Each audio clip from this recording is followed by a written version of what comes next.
సబ్నామ్ బేగం అనే ఆవిడ నన్ను రక్షించండి. ఒమన్‌లో నేను ఇరుక్కుపోయాను. ఇక్కడ నన్ను నా యజమానులు నరకం చూపిస్తున్నారు. నాకు నలుగురు పిల్లలున్నారు. దయచేసి నన్ను తీసుకెళ్ళండి అని చెప్పి పాత బస్తీకి చెందినటువంటి వాళ్ళ లీడరు అమ్జద్ ఖాన్‌కో ఎవరికో ఆవిడ ఒక సెల్ఫీ వీడియో పెడితే దాన్ని సోషల్ మీడియా అయినటువంటి ఎక్స్‌లో పోస్ట్ పెట్టారు. ఎక్స్‌లో పోస్ట్ పెట్టి దయచేసి మీరు రక్షించండి అని చెప్పి ఆయన మన జయశంకర్ గారికి రిక్వెస్ట్ పెడితే ఆ వీడియో ఇప్పుడు వైరల్ అవుతుంది. ఆవిడ ఏం చెప్తుందంటే, నేను ఇలాగ వమన్ వచ్చాను ఏజెంట్ మాటలు నమ్మేసి, వాడు చెప్పినట్లు ఇక్కడ ఏమీ లేదు.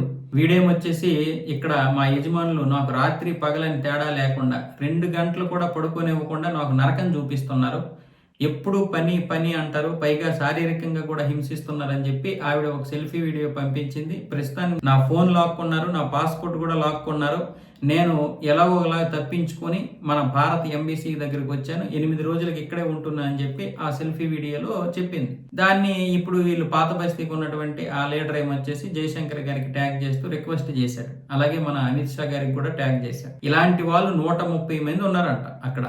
130 మంది మహిళలు మేము ఇక్కడ ఉన్నాము. ఇలా నరకం చూస్తూ ఈ ఎంబీసీలో ఉన్నాము అందరము కూడా, మమ్మల్ని అందరినీ రక్షించండి అని చెప్పి ఆవిడ సెల్ఫీ వీడియో పెట్టింది. ముఖ్యంగా ఈ 10 సంవత్సరాల కాలంలో కొంతవరకు కువైటు, ఖతారు, దుబాయ్ అంటే అదే యుఏఈ, ఇలా సౌదీ అరేబియా, ఈ ఒమన్ లాంటి దేశాల్లో ఈ 10 సంవత్సరాల కాలంలో చాలా మార్పు వచ్చింది. అంతకుముందు హింసించినంత లేదు. ఈ నరేంద్ర మోదీ ప్రభుత్వం వచ్చాక వాళ్ళు కొన్ని చట్టాలు తీసుకొచ్చిన తర్వాత హింసించడం అనేది తగ్గింది, బాగా తగ్గింది. మిగతా దేశాలంత కాకపోయినా బాగా తగ్గింది. కాకపోతే ఇంకా కొంతమంది మూర్ఖులు ఉంటారు కదా, ఆ మూర్ఖులు ఇంకా హింసిస్తూ ఉన్నారు. వాళ్ళలో ఉన్నటువంటి ఆ సహజ లక్షణాలు పోవు. ఆ విధంగా వీళ్ళని హింసిస్తూ ఉన్నారు. వీళ్ళు మళ్ళీ ప్రభుత్వం దగ్గరికి వెళ్ళి కంప్లైంట్ చేస్తే వాళ్ళకి న్యాయం జరిగే అవకాశాలు ఉంటాయి. కానీ అక్కడ మళ్ళీ వీళ్ళకి సంబంధించినటువంటి ఎవరైనా ఉంటే మాత్రం మరి వీళ్ళ బ్రతుకులు మళ్ళీ బస్ స్టాండ్ అయిపోతాయి. అందుకోసమని డైరెక్ట్గా వీళ్ళు భారత ఎంబీసీనే ఇచ్చేస్తున్నారు. కానీ ఇక్కడ శిక్షించవలసింది ఎవరిని అంటే ఏజెంట్లని. ఈ బ్రోకర్ నా కొడుకుల్ని కాళ్ళు చేతులు తీయాలి. సబ్నామ్ బేగం అనే కాదు, చాలా మంది కడప నుంచి వెళ్ళినటువంటి వారు చాలా మంది మోసపోతా ఉన్నారు. అంటే ఇక్కడ ఏజెంట్లు చెప్పింది వేరు, వాళ్ళు అక్కడ చెప్తున్నది వేరు. ఆ విధంగా మామూలుగా అయితే చాలా మంది సంతోషంగానే ఉన్నారు, మంచిగా పనులు చేసుకుంటున్నారు. వాళ్ళు కూడా వీళ్ళతో కలిసిపోతున్నారు. ఆ దేశానికి చెందినటువంటి ముస్లింలు కూడా వీళ్ళతో బాగానే కలిసిపోతున్నారు.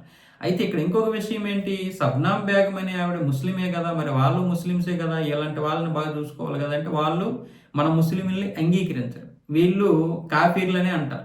మన ముస్లింస్ని కాఫీర్లు అంటారు. అంటే వీళ్ళు హిందువుల నుంచే మతం మారారు కదా అనే ఉద్దేశంతో వాళ్ళకు ఉంది. ఒరిజినల్ ముస్లిమ్స్ కాదు. మన దేశానికి చెందినటువంటి వారిని, బంగ్లాదేశ్, పాకిస్తాన్కి చెందిన ముస్లింస్ని వాళ్ళు అసలు ముస్లింలుగా అంగీకరించరు. మనం అనుకుంటాం ఇక్కడ, కానీ వాళ్ళు అసలు దేకరు. అక్కడ అందరూ ఒకటే, వీళ్ళు భారతీయులు అంతే. ఇంకా వీళ్ళని ఇంకా రకరకాలుగా చూస్తారు. కాబట్టి మీరు ఏ దేశమైనా వెళ్ళాలనుకుంటే ఖచ్చితంగా 1కి 10 సార్లు ఆలోచించుకోండి. లేదు ఇక్కడే మన దేశంలోనే అక్కడ 30,000 వస్తే ఇక్కడ 15,000కో లేదా 10,000కో ఏదైనా పని చేసుకోండి. వేరే దేశం వెళ్ళి అక్కడ నరకం అనిపించే బదులు ఇక్కడే ఎంతో కొంతలో స్వర్గంలో ఉండడం చాలా మంచిది.